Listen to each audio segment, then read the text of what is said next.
Assalamualaikum warahmatullahi wabarakatuh. Apa kabar anak-anak? Semoga kalian dalam keadaan sehat semua ya. Bertemu kembali dengan Ibu Nisa. Hari ini kita akan belajar bersama. Tapi anak-anak jangan lupa menerapkan 3M. Menggunakan masker dengan benar,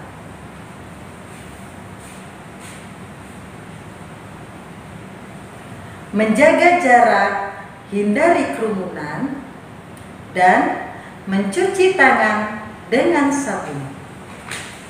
Baiklah anak-anak, silakan disimak pelajaran berikut ini ya. Assalamualaikum anak-anak. Hari ini kita akan belajar tema 6, energi dan perubahannya. Subtema 2, perubahan energi. Kompetensi dasar 3.2, mengidentifikasi kewajiban dan hak sebagai anggota keluarga dan warga sekolah.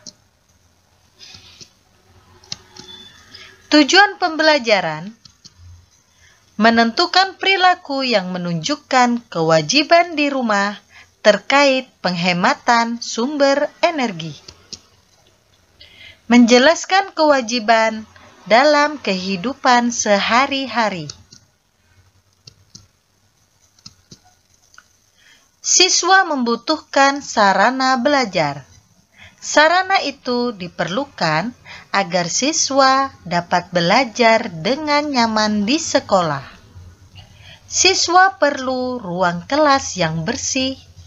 Siswa perlu halaman untuk bermain dan berolahraga.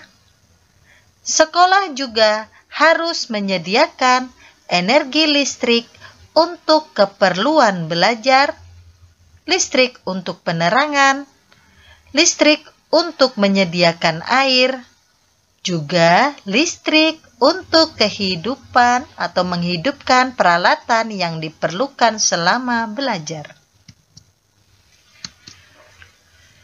Setiap bulan, sekolah harus membayar penggunaan energi listrik.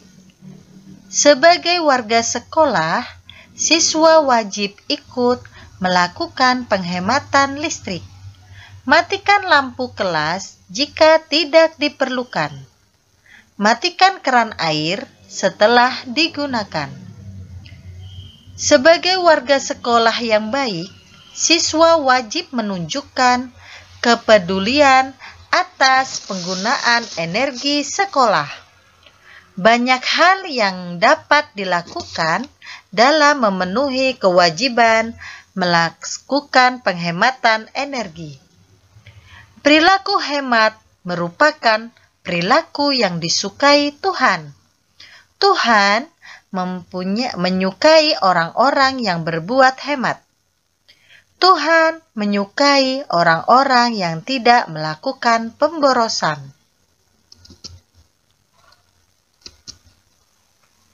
Nah, anak-anak, jawablah pertanyaan berikut. Pertanyaan nomor 1. Apa sajakah yang dibutuhkan agar kalian dapat belajar dengan nyaman? Berikan 3 contoh. Jawabannya ada pada bacaan tadi ya yang Ibu bacakan. Jawaban yang pertama adalah sarana belajar. Yang kedua, ruang kelas yang bersih. Dan yang ketiga, halaman untuk bermain dan berolahraga. Pertanyaan kedua, apa yang perlu disediakan sekolah agar siswanya dapat belajar dengan nyaman? Berikan 3 contoh. Jawabannya adalah energi listrik untuk keperluan belajar, listrik untuk penerangan, dan listrik untuk menyediakan air. Pertanyaan nomor 3. Apa kewajiban siswa terhadap sarana yang disediakan sekolah? Jawabannya adalah melakukan penghematan listrik. Pertanyaan nomor 4. Untuk apa sajakah energi listrik digunakan di sekolah? Berikan 3 contoh. Untuk penerangan, untuk menyediakan air, dan untuk menghidupkan peralatan yang diperlukan selama belajar. Pertanyaan kelima. Tuliskan 3 peristiwa perubahan energi yang terjadi sehari-hari. 1. Energi listrik menjadi energi panas. Contohnya setrika. Tentunya setrika yang sudah dinyalakan ya anak-anak. Yang kedua, energi listrik menjadi energi cahaya. Contohnya lampu yang menyala. Dan terakhir, energi listrik menjadi energi gerak. Contohnya blender yang berputar. Sebagai warga sekolah yang wajib, kalian memiliki kewajiban untuk menggunakan energi dengan baik. Berikut ini contoh perilaku yang menunjukkan kewajiban menggunakan energi dengan baik. Ya, ini ada nomor 1 dengan 2 gambar. Gambar yang pertama, apakah menunjukkan kewajiban menggunakan energi yang baik? Tidak ya anak-anak. Gambar yang kedua, apakah menunjukkan kewajiban menggunakan energi yang baik? Iya. Nah, yang nomor 2 ada 2 gambar juga. Ini ada Beni dan Udin. Oh, Beni dan Edo ya anak-anak. Perhatikan apakah dia ini menunjukkan kewajiban menggunakan energi dengan baik? Iya ya anak-anak.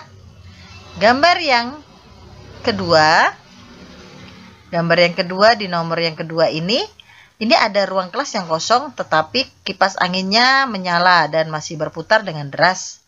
Apakah ini menunjukkan kewajiban menggunakan energi dengan baik? Tidak ya anak-anak.